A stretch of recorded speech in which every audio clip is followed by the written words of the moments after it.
do Centro Espírita Regeneração de São Gonçalo.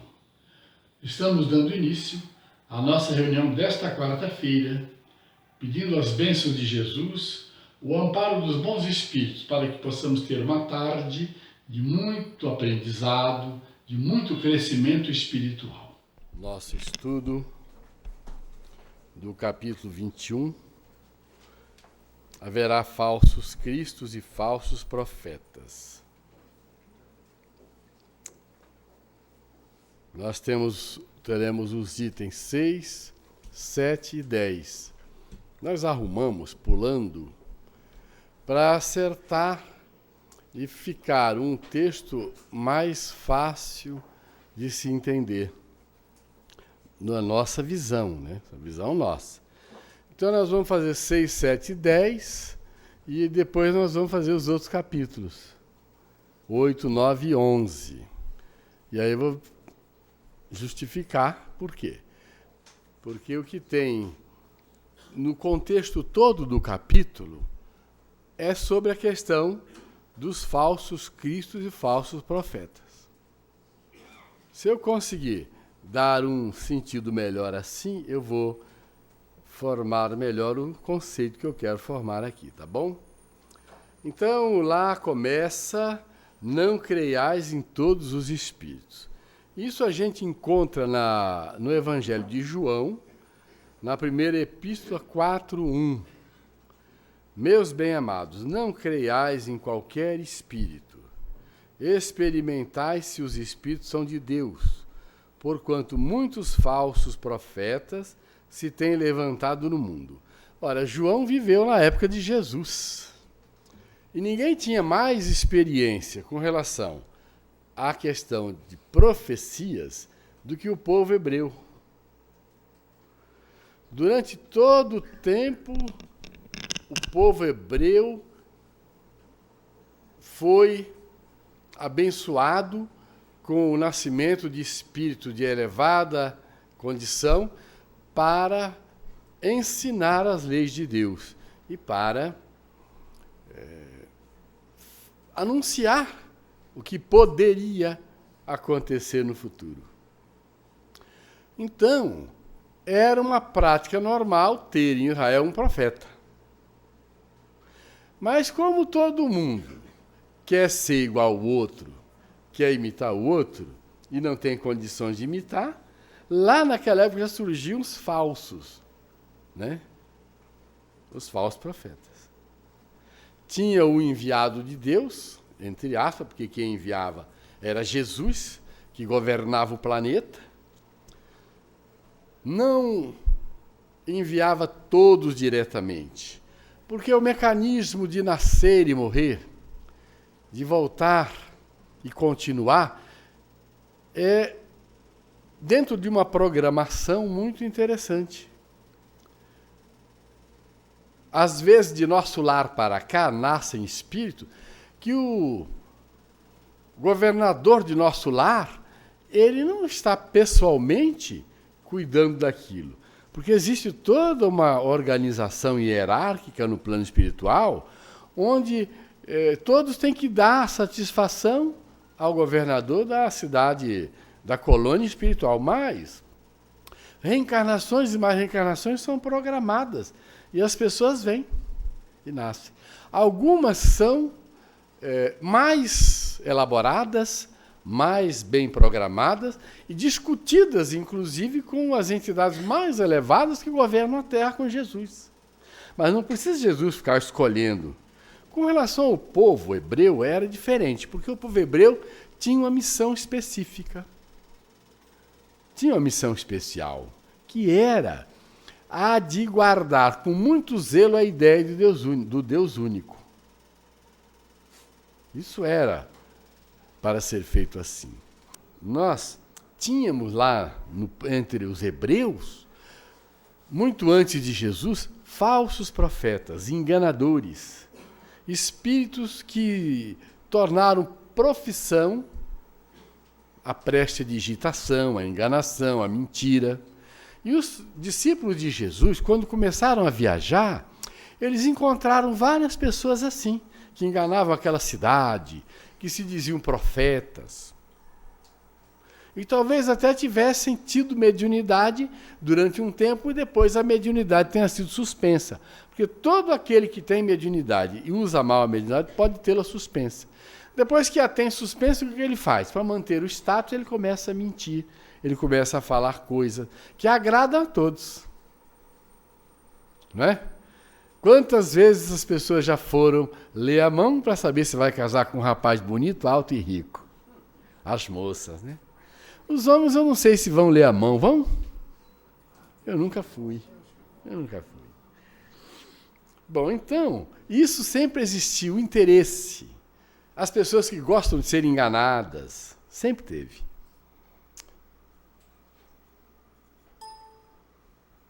O item 7. Os fenômenos espíritas, longe de abonarem os falsos cristos e os falsos profetas, como a algumas pessoas apraz dizer, golpe mortal desferem neles. Não peçais ao Espiritismo prodígios, nem milagres, porquanto ele formalmente declara que os não opera. Do mesmo modo que a física, a química, a astronomia, a geologia revelaram as leis do mundo material, o Espiritismo revela outras leis desconhecidas, as que regem as relações do mundo corpóreo com o mundo espiritual. Leis que, tanto quanto aquelas, outras da ciência, são leis da natureza, facultando a explicação de certa ordem de fenômenos, incompreendidos até o presente, ele destrói o que ainda restava do domínio do maravilhoso.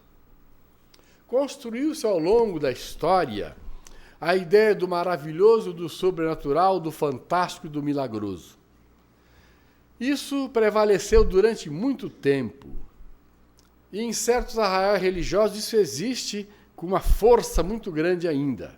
O Espiritismo vem acabar com o mito do milagre, do fantástico, do sobrenatural. Vem acabar. Porque o que o Espiritismo explica? Que tudo na natureza é natural. É natural. O homem não tem ainda o conhecimento. Então a ciência já desvendaram vários mistérios, entre aspas, né? Várias coisas já foram desenvolvidas ao longo do tempo. O que nós precisamos para uma certa área? Um espírito elevado que conhece física. Um espírito elevado que conhece botânica. Um espírito elevado que conhece isso e aquilo.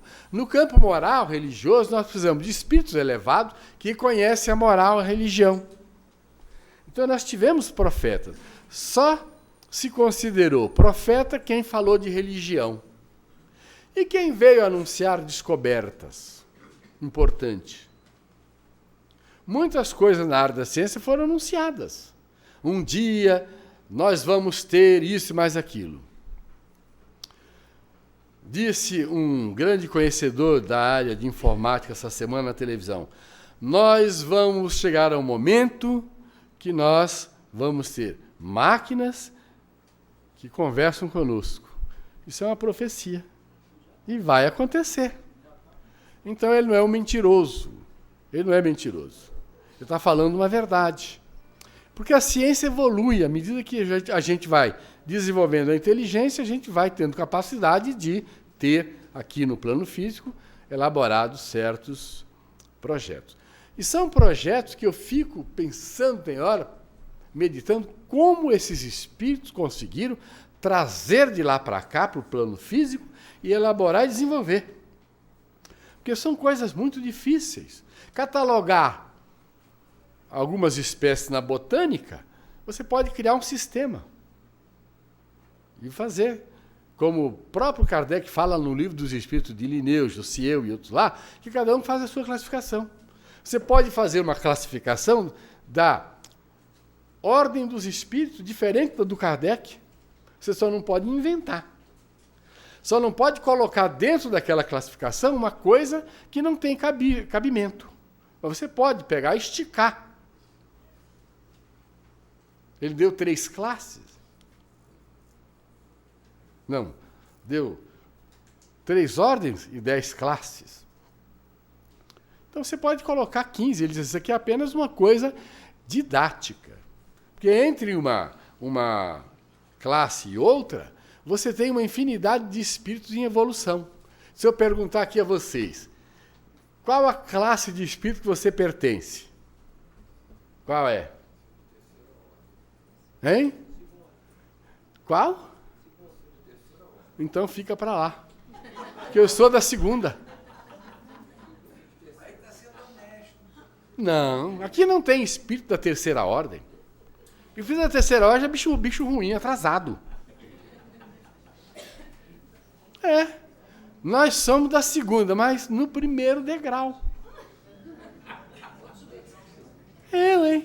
Então são muitos degraus. Então os espíritos que vêm ensinar, que vêm falar, que vêm profetizar, que vêm trazer progresso, são de diversas situações.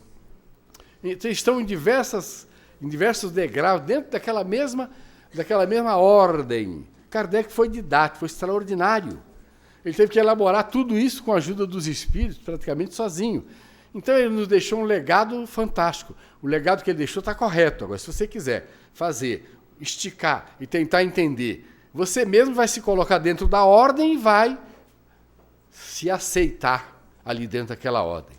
A primeira coisa que a pessoa fala quando a gente pergunta sobre a ordem dos espíritos é assim, eu sou da terceira ordem, eu sou péssimo. Nivelação por baixo. Está nivelando por baixo. Mas também não diga que você é um enviado de Jesus para mudar a terra, porque também é mentira. Então, os profetas eles tinham que tomar um cuidado muito grande de colocar as coisas corretas para conseguir conduzir os povos da forma certa e para ganhar respeito. Para ganhar respeito. O profeta Elias, por exemplo, eu gosto muito do profeta Elias, que foi realmente um profeta dos mais importantes no contexto daquela época. Ele era usado pelos espíritos para muitas coisas. Muitas coisas. E é interessante ler o livro dos reis, número 1 e número 2, onde estão as passagens de Elias. É muito agradável ler, porque é interessante o que se passava naquela época.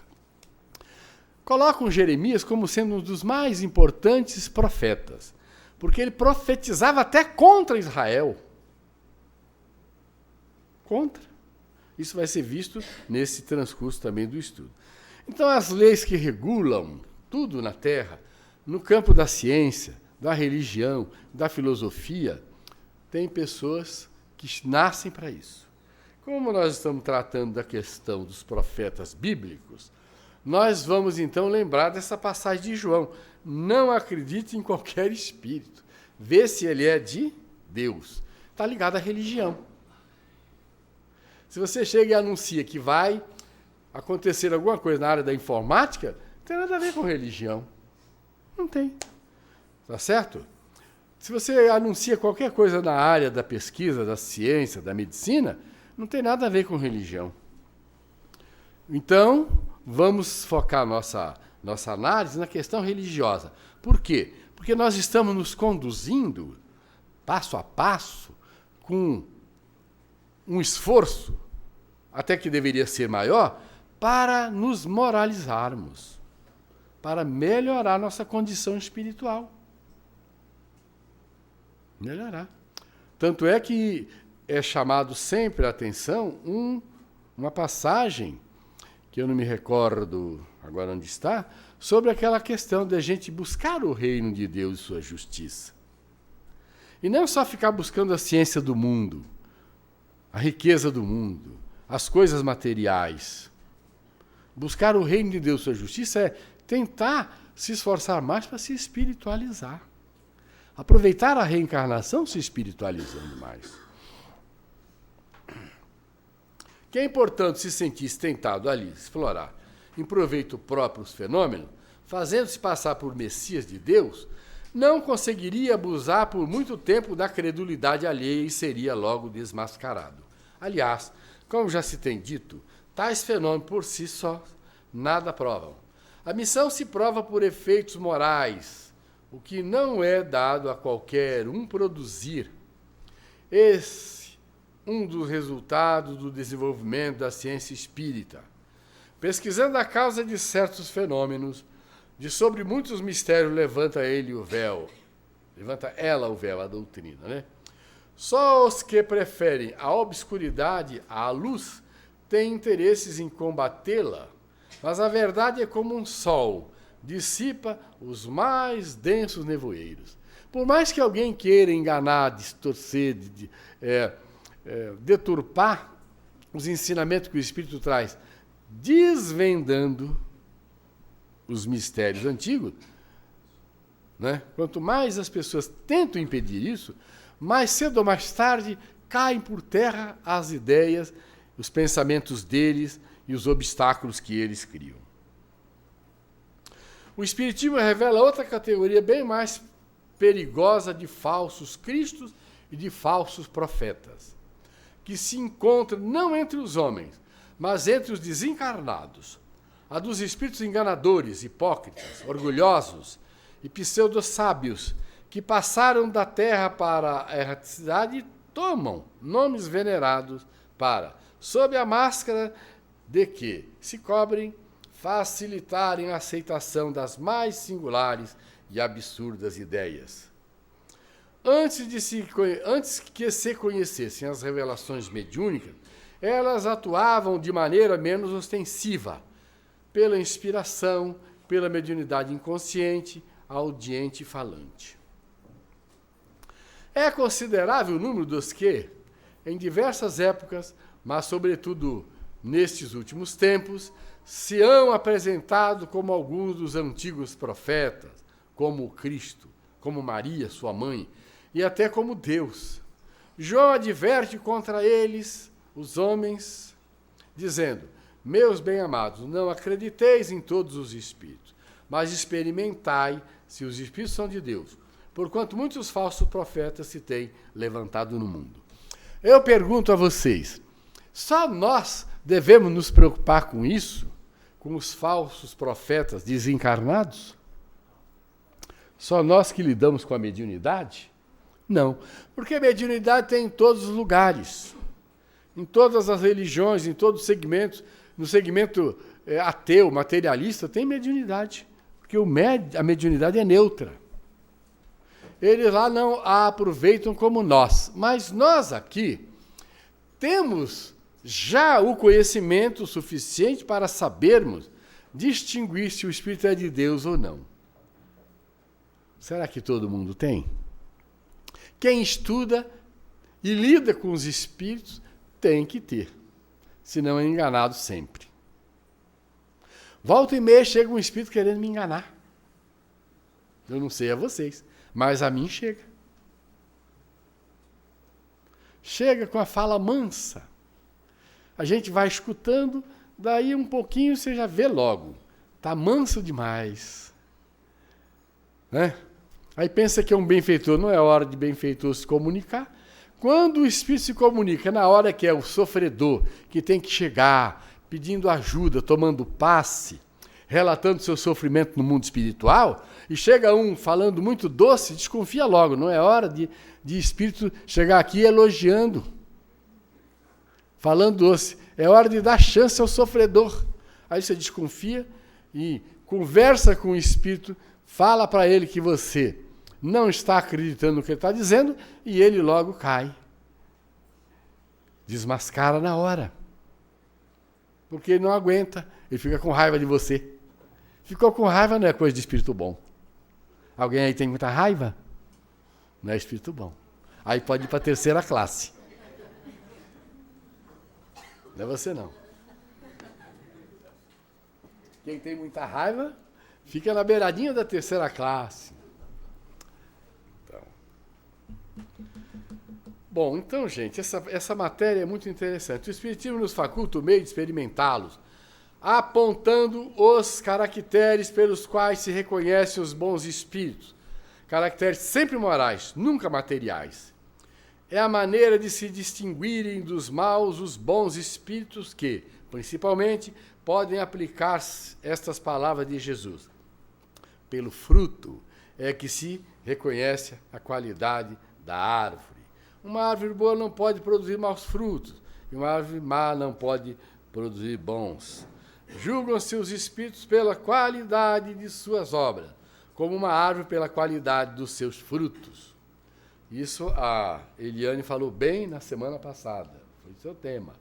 Então, a gente tem que, à medida que estuda, ir aprendendo a lidar com os espíritos. A não ser que você não tenha interesse em querer ser um frequentador do centro espírita, vem, ouve palestra, ouve palestra, ouve palestra. Mas você pode encontrar no púlpito de um centro espírita um falso profeta, se no centro espírita não se tiver o cuidado de se colocar quem tem autoridade moral para falar. Nós tivemos, há um bom tempo atrás, que fazer um certo cuidado, ter um cuidado de desenvolver nosso próprio pessoal no centro espírita para a oratória, o estudo da oratória aqui. Na verdade, nós não somos oradores, nós fazemos preleções. Então, nós tivemos esse cuidado. Por quê? Porque nós já vimos companheiros chegarem para falar colocando conceitos mal aplicados. Isso, dentro do espiritismo, é considerado falso profeta. Ou sabe ou não sabe. Se não sabe, não fala. Aprenda. Escute e aprenda. Tá certo? Você sabe meias verdades. Como é que você pode se intitular orador? Você quer falar sobre um tema, não sabe o tema, vai fazer o quê? Uma pregação com conteúdo deturpado. Com conteúdo fora da verdade. Fora da realidade, colocando seus pensamentos próprios, sua ideia própria sobre aquilo. Nós não temos esse direito. Nós estudamos a doutrina espírita. Quando nós somos espíritos puros, nós vamos ter o direito de falar aquilo que nós temos como verdade. Eu aprendi muito fazendo no campo do estudo, pós-graduação, tudo que, por exemplo, um indivíduo num pós-graduação, quando ele faz aliás, no pós, no mestrado e no doutorado também, porque quem está fazendo doutorado não pode expressar pensamento próprio. Não pode. Tem um orientador que exige que ele escreva aquilo que o autor consagrado falou. Entenderam? Quem fez mestrado aí sabe disso. Você não pode colocar, eu acho que é isso, não pode. Você tem que colocar o que o pesquisador fez, o artigo que ele publicou, onde ele buscou aquilo. E é uma coisa que vai, e você não tem opinião própria. Você segue quem estudou mais do que você, quem já é doutor, pós-doutor, etc. e tal. Na colocação da doutrina espírita aqui, a gente estuda o que os espíritos superiores ensinaram. Livro dos Médiuns, não me lembro qual item, mas está na contracapa do meu livro. A verdadeira doutrina espírita é a doutrina que os espíritos ensinaram. Que os espíritos ensinaram. Então tem muito autor encarnado que escreve muita coisa boa, mas tem que buscar a base lá no Kardec e em Jesus. Assim mesmo, na tradução do Evangelho, você tem que buscar o correto, porque tem muitas coisas deturpando os ensinos de Jesus. Isso é muito sério. Então, quando vocês forem assistir palestra, vocês terão que levar o crivo da razão. Cuidado com quem está falando. Até comigo, hein? Cuidado comigo. Eu não sou dono da verdade. Só que tem gente que não sabe nada e quer falar. E vai deturpando. Aí um autor espiritual, que também tem um pedacinho no meu livro, disse assim, lá no Rio Grande do Sul, numa comunicação que ele deu. Se nós deixarmos as coisas seguirem como estão seguindo, sem nos atermos rigidamente à codificação espírita, vai chegar um ponto que no movimento espírita vai ter tudo, menos espiritismo.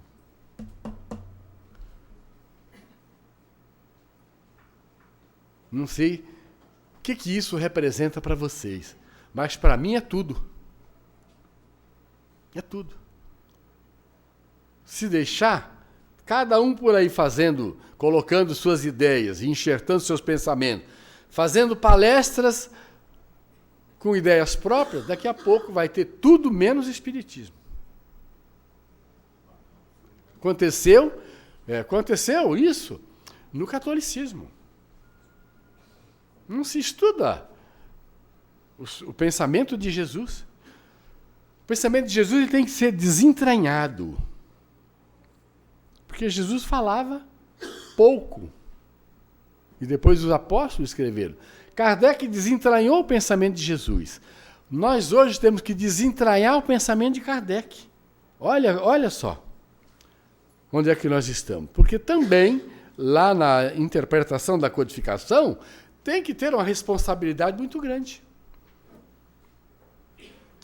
Os falsos profetas da erraticidade são os desencarnados.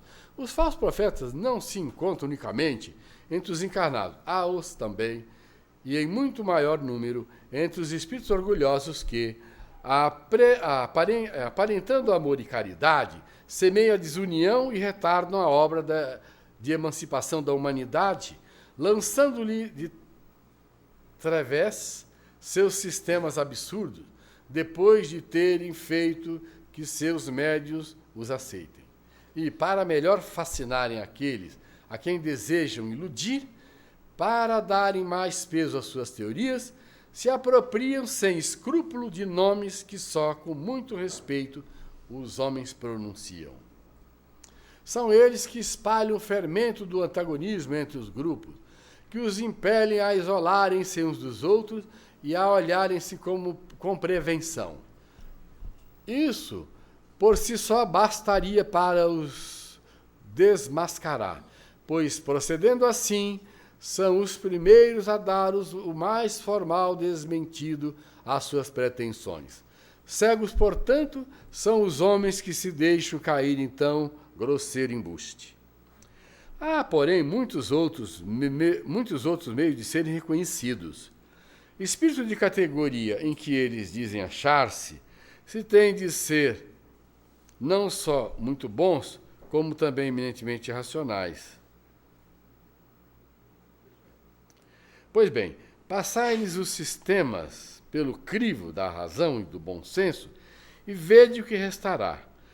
Convinde, pois, comigo, em que todas as vezes que um espírito indica como remédio aos males da humanidade ou como meio de conseguir as suas transformações, coisas utópicas e impraticáveis, medidas pueris e ridículas, quando formula um sistema que as mais rudimentares noções de ciência contradizem, não pode ser senão um espírito ignorante e mentiroso.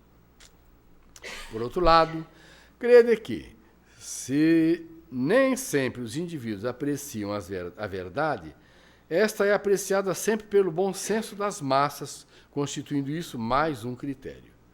Se dois princípios se contradizem, achareis a medida do valor intrínseco de ambos, verificando qual dos dois encontra mais ecos e simpatia.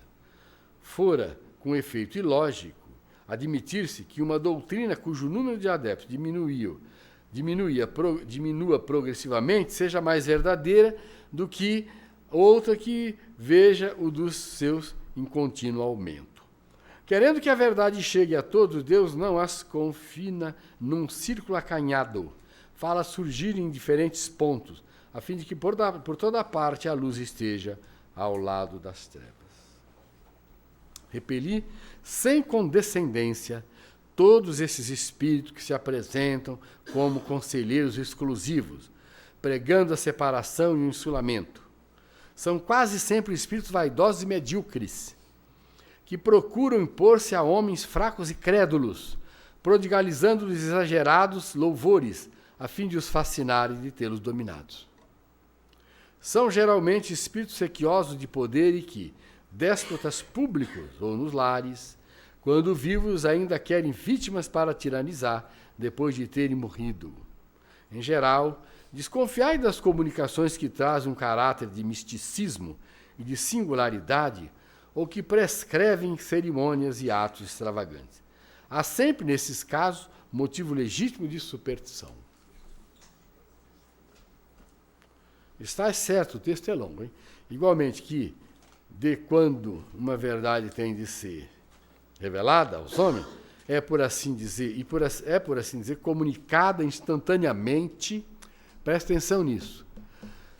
Está certo igualmente de que quando uma verdade tem de ser revelada aos homens, é, por assim dizer, comunicada instantaneamente a todos os grupos sérios que dispõem de médiuns também sérios, e não a tais ou quais com exclusão dos outros. Nenhum médium é perfeito, se está obsidiado. E há manifesta obsessão quando um médium só é apto a receber comunicações de determinado espírito, por mais alto que este procure colocar-se. Conseguintemente, todo médium e todo grupo que considere privilégio seu receber as comunicações que obtém e que, por outro lado, se submetem a práticas que tendem para a superstição, indubitavelmente se acham presas a uma obsessão bem caracterizada. Sobretudo quando o espírito dominador se pavoneia com o nome que todos, encarnados e desencarnados, devem honrar e respeitar, e não permitir seja declinado a todo propósito. É incontestável que, submetendo ao crivo da razão e da lógica todos os dados e todas as comunicações dos espíritos, fácil se torna rejeitar a obscuridade e o erro. Pode um médium ser fascinado e iludido um grupo. Pode um médium ser fascinado e iludido um grupo. Mas a verificação severa a que procedem os outros grupos, a ciência adquirida, a alta autoridade moral dos diretores do grupo, as comunicações que os principais médiuns recebem, com um cunho de lógica e de autenticidade dos melhores espíritos, justiçarão rapidamente esses ditados mentirosos e astuciosos, emanados de uma turba de espíritos mistificadores ou maus. Essa é a mensagem de Erasto, discípulo de Paulo. Erasto é um espírito convidado por Jesus para ser membro da pleiade de espíritos que ditou a codificação espírita. É um espírito muito adiantado. Então ele chama atenção aqui que a gente tem que pegar as mensagens espíritas, ler e passar pelo crivo da razão. Então o grupo de estudo, normalmente as mensagens se dão em grupos de estudos. No final de um estudo de educação mediúnica, e quando a mensagem vem, ela tem que ser lida. E depois de lida, ela tem que ser criticada. E se a mensagem for uma mensagem truncada, que não diz muita coisa, o médium tem que entender que é uma mensagem de um espírito de pouca evolução. E que é mais para uma prática dele do que propriamente para trazer ideias para renovar a humanidade. Porque as ideias para renovar a humanidade nós já temos. Aliás, as ideias, né, são muitas. Então vem um espírito trazendo uma notícia. Olha, vai ter um problema muito sério no ano de 2018. Porque não foi 2012, mas vai ser 2018. Pode rasgar e jogar fora a mensagem. E se ele falou, diz assim, ó, cala a boca. Porque essa sua mensagem aí é uma mensagem falsa, que não constrói nada, e você não tem autoridade para falar aqui, anunciando catástrofe, desgraça e coisa nenhuma. Porque, se fosse assim, seria muito fácil. Vocês já viram, quem lê muito, a pitonisa, lá do templo de Delfos, os médiuns que trabalhavam naqueles templos, anunciar que existia a reencarnação, falar de como era o mundo espiritual, não tinha. Era vedado. Os médiuns antigos que atendiam, eles não falavam de reencarnação. Nós temos passagens que falam de reencarnação no Antigo Testamento, tem Jesus falando de reencarnação, mas Jesus não veio fazer um discurso só de reencarnação, reencarnação. Não era a hora. Quantas vezes nós tivemos mensagens falando de como é o mundo espiritual, explicando, definindo lá? Nós não tínhamos.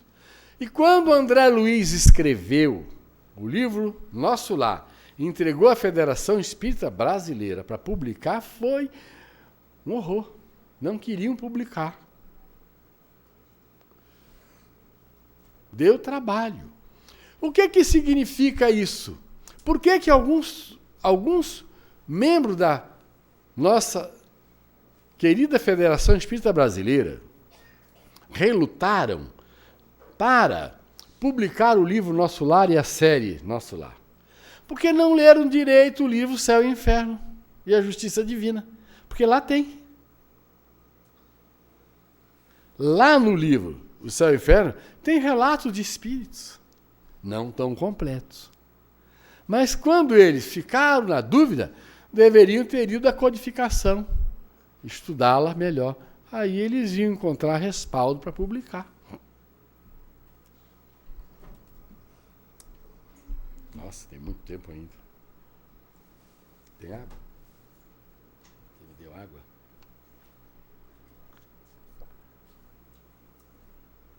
Agora vamos ficar aqui. Vamos pensar em nós, nosso dia a dia. Essas mensagens de André Luiz nos colocam no dia a dia. Porque a gente fica falando de profetas, que fazem profecias. Vamos ficar no nosso dia a dia, analisando os falsos profetas que interferem toda hora aqui. Então lá. Comentando os itens 6 e 7 que eu li, tem essa mensagem de André Luiz que diz assim: como acontece no mundo corpóreo, no outro lado da vida também existem inúmeras opiniões à sua volta e sugestões alcançam-lhe a mente sob a forma de ideias e impulsos. Lá do outro lado, a maioria dos espíritos, falando a maioria, não entende nada, não sabe espiritismo. Tem os espíritos espíritas, desencarnados, os espíritos católicos, os espíritos da igreja reformada, tem lá do outro lado os budistas, tem os que não são nada, tem tudo lá. E quando eles encontram alguém para interferir aqui, eles vêm trazendo as ideias deles. Foi ali que Kardec foi o gênio escolhido pessoalmente por Jesus numa assembleia assim, lá no mundo espiritual. Numa reunião, numa sala, numa assembleia onde estavam reunidos os grandes vultos. Estavam lá, Jesus olhou assim e falou que estava na hora do Consolador e falou assim para Allan Kardec que ele ia descer à Terra, ia reencarnar. Para fazer a codificação.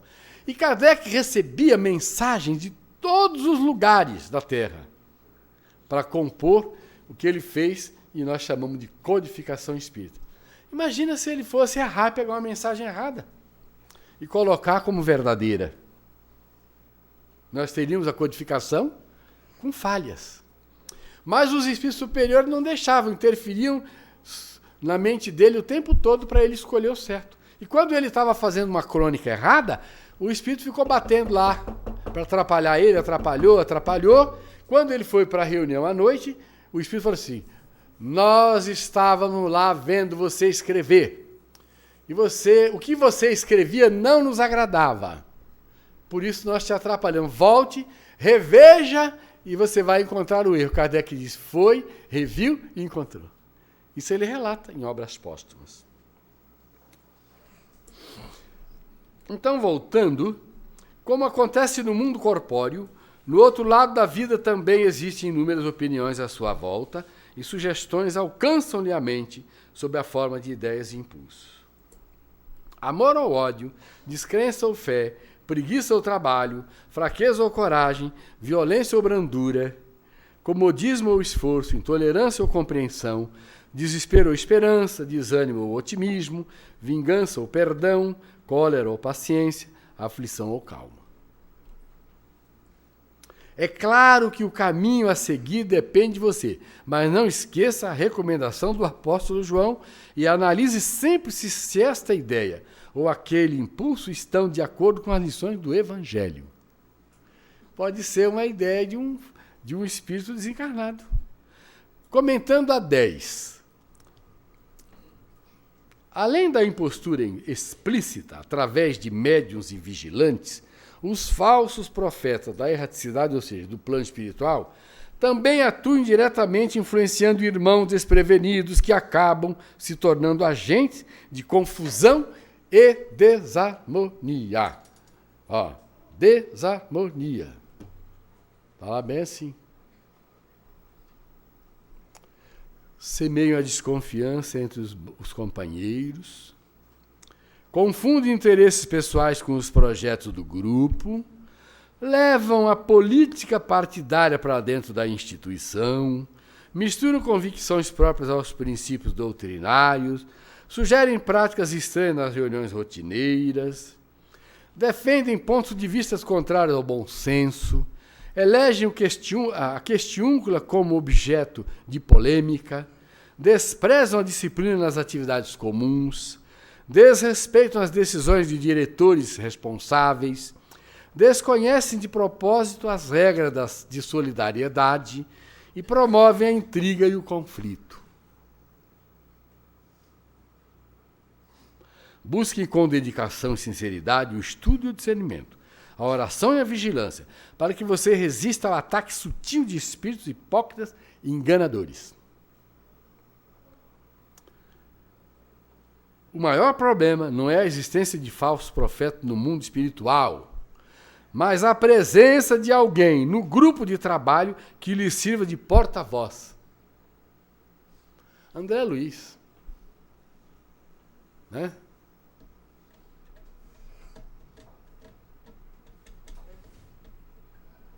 Se não fosse aqui Centro Espírita, eu ia dizer, ele é o cara. Mas já falei.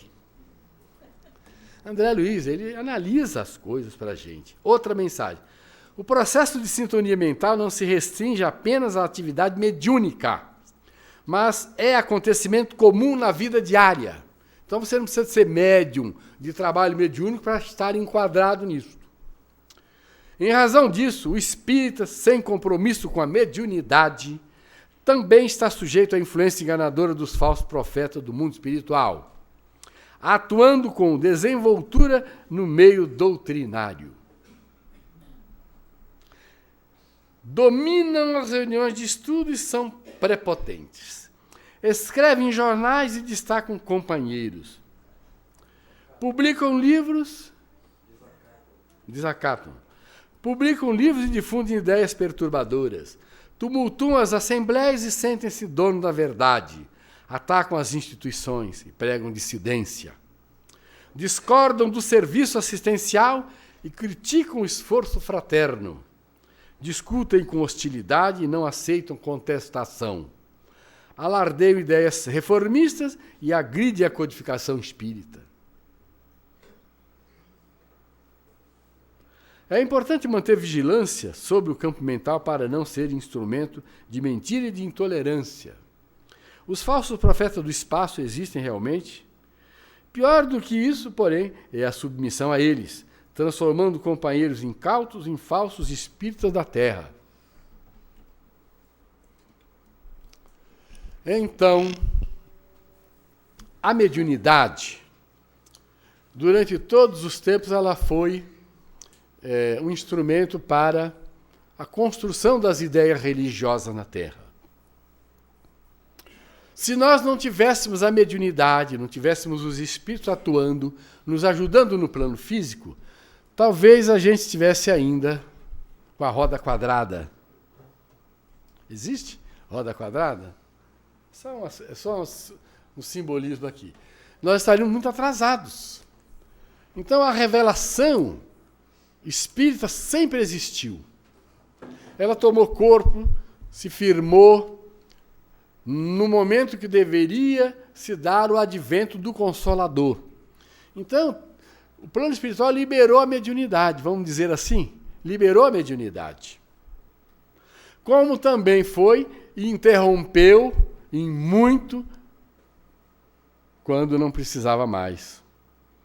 Principalmente a mediunidade de efeitos físicos. Mas não acabou com a mediunidade. Moisés não acabou com a mediunidade. Ele pediu que as pessoas não fossem toda hora pedir orientação espiritual, que não precisa. E nós devemos levar em conta essas duas mensagens finais aqui. Nós não somos médiuns ostensivos, mas nós temos intuição. Nós temos a mediunidade de inspiração. A intuição é a mais comum. E muitas vezes você está sendo intuído a ter atitude, a ter comportamento, a agir de uma forma que são espíritos esses que estão conduzindo você a passar por situações ridículas, a fazer toda hora uma coisa errada, a toda hora escorregar. Em nível menor. Não são grandes escândalos que vão acabar com a credibilidade de um médium ou do espiritismo. O espiritismo é inabalável. Mas são as pequenas coisas que se somam no dia a dia, nas nossas mentes, porque nós nos tornamos médiums deles, que dificultam todo o progresso, o crescimento. Como vocês viram, André Luiz mostrando, que as pessoas que não seguem diretrizes dentro da instituição, que não se colocam no lugar certo, que não acompanham o estudo como deve ser, que ficam querendo colocar ideias pessoais na interpretação dos textos, só atrapalham. E estão muitas vezes atrapalhados pelos espíritos que estão do outro lado, que são os falsos profetas, num nível menor. Imagina 100 espíritos aqui, atuando nas nossas mentes, fazendo com que a gente pense tudo errado. Nós vamos ter 100 pessoas totalmente desajustadas, pensando errado. E aí nós vamos ter o quê? Um grupo conflitante, um grupo problemático, etc. E muito mais eu poderia dizer. Nós teremos mais ainda palestras sobre esse assunto. No sábado que vem é Livro dos Espíritos, mas entrando em setembro, esse assunto virá à tona para despertar de verdade, abrir a mente e tornar cada um de nós vacinado contra as ideias erradas. O pensamento